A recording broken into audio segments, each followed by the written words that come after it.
আপনার বাড়ির ঈশান কোণটি পরিষ্কার পরিচ্ছন্ন রাখুন।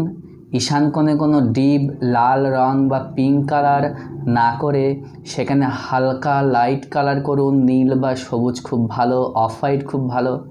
ঈশান কোণে একটি ছোট্ট আসন দিয়ে গণেশ স্থাপন করুন ছোট্ট করে। ঈশান কোণে একটা সবুজ গাছ রাখুন। ঈশান কোণে একটা ছোট্ট কাঁচের বাটিতে আপনি কর্পূর সবসময় রাখার চেষ্টা করুন। ঈশান কোণে সুগন্ধি ধূপ জ্বালান প্রতিদিন। ঈশান কোণে কিছু নাভি শঙ্খ বা কিছু হলুদ কড়ি বা লক্ষ্মী কড়ি রাখুন।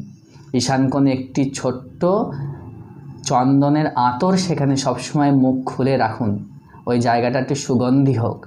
ঈশান কোণে কিছু ধর্মীয় গ্রন্থ রাখুন আসনের ওপর। দেখুন আপনাদের বাড়ির বাতাবরণ খুব দ্রুত পরিবর্তন হবে। ঘরের মধ্যে সুখ স্বাচ্ছন্দ্য আনন্দের বাতাবরণ আসবে। বাড়ির অর্থনৈতিক দিকটাও যেমন ভালো হবে, শারীরিক দিক থেকেও আপনারা সুস্থ থাকবেন। সবাই মিলেমিশে আনন্দে থাকুন, সুস্থ থাকুন, ভালো থাকুন। নমস্কার।